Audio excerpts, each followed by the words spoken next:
जब सरपंच का पद नहीं था, कौन ऐसा बात था जिस पर लोग ध्यान नहीं देते थे और मामला बढ़ जाता था?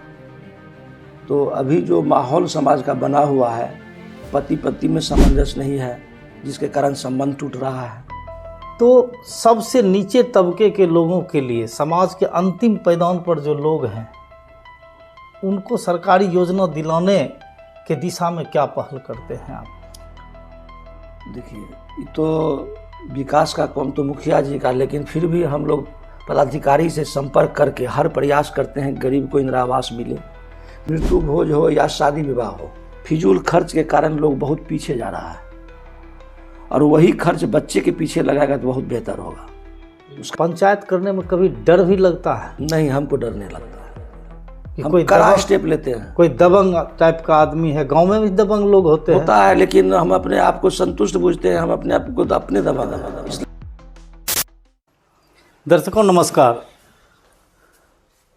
आज दर्शकों हमारे स्टूडियो में ऐसे शख्स आए हैं जो कहीं ना कहीं सरकार का जो योजना है कि कोर्ट पर जो दबाव बढ़ता जा रहा है केस का, छोटा छोटा मामले को लेकर के लोग कोर्ट जा रहे हैं, थाना पुलिस जाते हैं, कोर्ट में अधिक दबाव नहीं पड़े, इसको लेकर सरकार का एक योजना चला और पंचायती राज में सरपंच का पद निर्धारित किया गया। आज हमारे बीच भदास के सरपंच नीलकमल पटेल पहुंचे हुए हैं। आज हम इनसे बात करेंगे कि ये कोर्ट के बोझ को किस तरह से कम करते हैं। तो चलिए हम सीधा जुड़ते हैं सरपंच साहब से। सरपंच साहब, सबसे पहले तो हमारे स्टूडियो में आने के लिए आपको बहुत बहुत धन्यवाद। आपको भी धन्यवाद, आपके चैनल को धन्यवाद। सर, एक चीज़ बताइए कि आपके सरपंच बनने के बाद गांव में क्या बदलाव आया, अगर बड़ा बदलाव की बात करें, और उस बदलाव के लाने में आपको किन बातों की चुनौती का सामना करना पड़ा? बदलाव हम लोग ध्यान दिए कि पंचायत में बहुत सारा मामला है जो कि पूरे बढ़ गया है, और आपस में भाईचारा ख़त्म सा जैसा हो गया, और उसको प्रयास किए कि आपस में भाईचारा बने रहे। छोटी छोटी केस को जो है हम लोग ध्यान दिए, और जहाँ तक कोर्ट में भी जो मामला था मिला करके उसमें उसको समेटने का प्रयास किया। इस काम को करने में अगर चुनौती की बात हमने पूछा तो क्या चुनौती सब आया? गांव में तो मान लीजिए तरह तरह का बात उठता था कि अब नया सरपंच बना है और ये सब होने वाला है, कैसे होगा, नशेबाज भरा पड़ा है, इसको कैसे ये लोग सलटेंगे। तो हमारा मानना है कि कोई भी चीज़ के पीछे पड़ जाने के बाद कोई मुश्किल नहीं है, और सहयोग भी हम लोग समाज से लिए, जो बुजुर्ग हैं, जो प्रतिष्ठित हैं, पढ़े लिखे हैं, उनसे भी सहयोग हम लेकर के इस काम को आगे बढ़ाएं। सरपंच साहब, पहले जब सरपंच का पद नहीं था, कौन ऐसा बात था जिस पर लोग ध्यान नहीं देते थे और मामला बढ़ जाता था? वही आपस में जो है मारपीट, जमीन जाल का झंझट।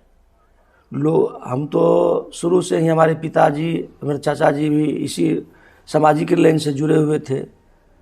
पूर्वज से ही हम लोग समाज के साथ चलने वाले व्यक्ति हैं। खास करके युवा और महिला को पंचायत से जोड़ने के लिए क्या सब किए? हम लोग अपील करते हैं कि हम लोग के साथ चलिए और सबको संभालिए, हमको सहयोग कीजिए।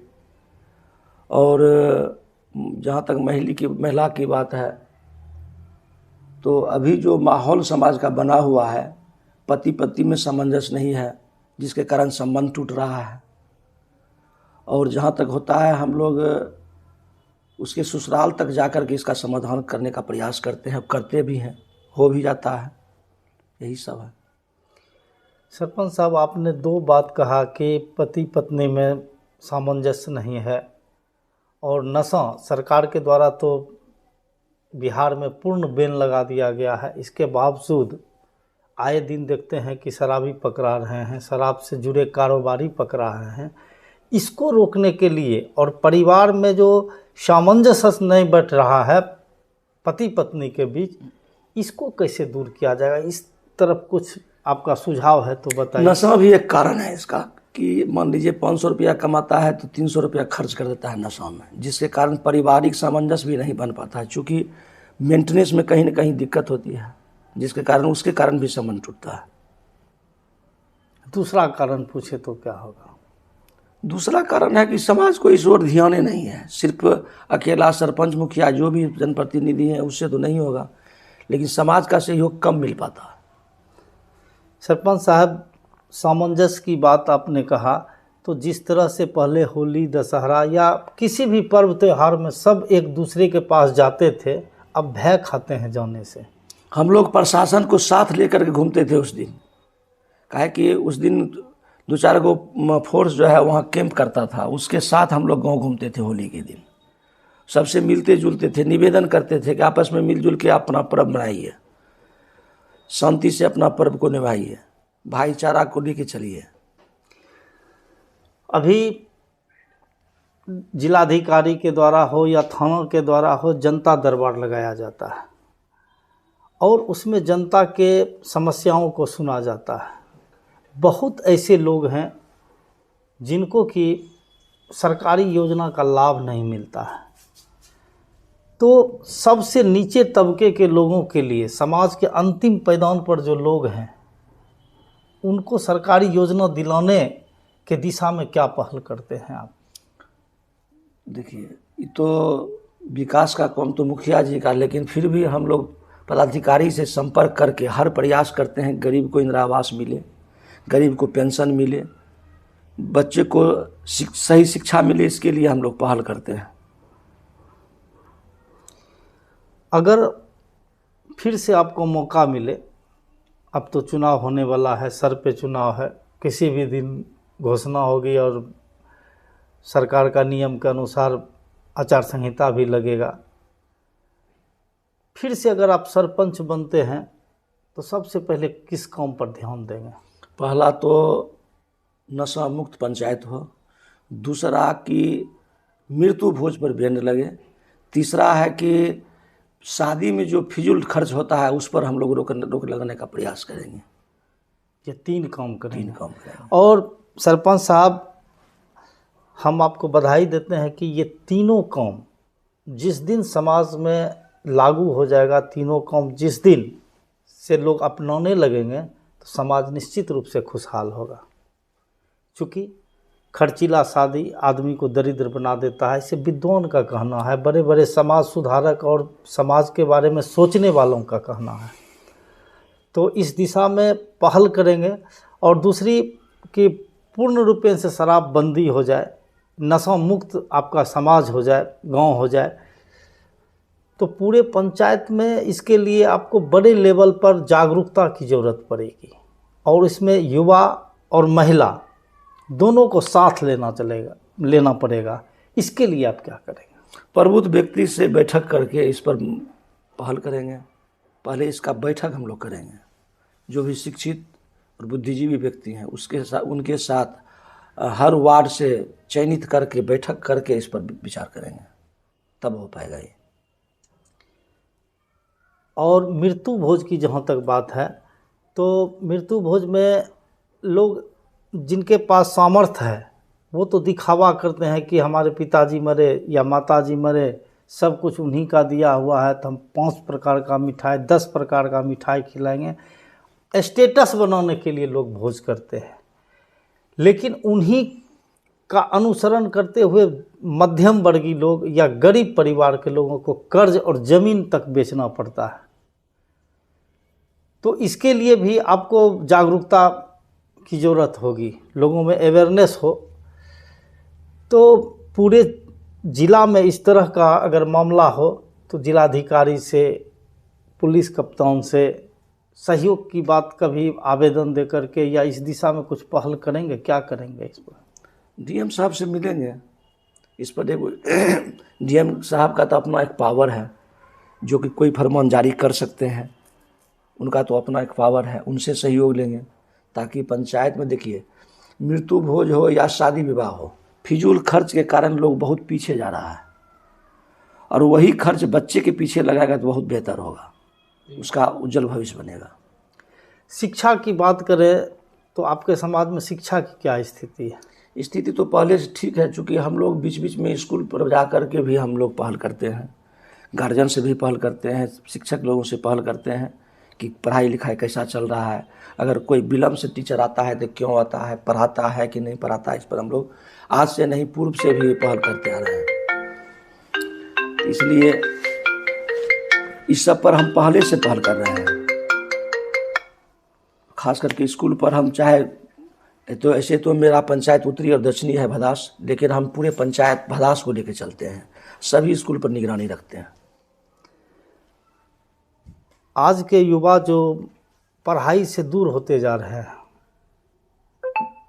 माने दूसरे तरफ समाज माने कि कहिए कि लीक से हटते जा रहे हैं, और इसमें जैसा कि बड़े बड़े चिंतक का कहना है कि मोबाइल सबसे बड़ा बाधक हुआ है। आप किस रूप में देखते हैं? मोबाइल भी बाधक है, और उसके बाद गार्जियन का जो है अभिभावक भी इस पर ध्यान इसलिए नहीं देते हैं कि मोबाइल ज़रूरी है तब तो ठीक है, जरूर काम के वक्त ही मोबाइल का यूज होना चाहिए।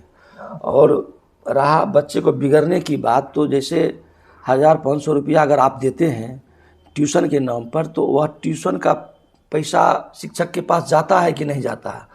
और किसी शिक्षक का अगर नाम लेते हैं कि अमुक शिक्षक के यहाँ पढ़ रहे हैं, तो गार्जियन को चाहिए पता लगाना कि कहाँ पढ़ाई कर रहा है या फिजूल खर्च कर रहा है, तभी जो है बच्चा जो गलत रास्ता पर जा रहा है उस पर रोक लगाया जा सकता है। सरपंच साहब, इसमें एक बात हम कहेंगे कि आप अपने पंचायत में जो भी माने शिक्षण संस्थान है, प्राइवेट या कोचिंग संस्थान है या ट्यूशन पढ़ाने वाले लोग हैं, उन तमाम शिक्षक और गार्जियन को ये मोटिवेट करना पड़ेगा कि आप बच्चे के माध्यम से हमको पैसा मत भेजिए, या शिक्षक बच्चे के माध्यम से पैसा गार्जियन से नहीं मांगे।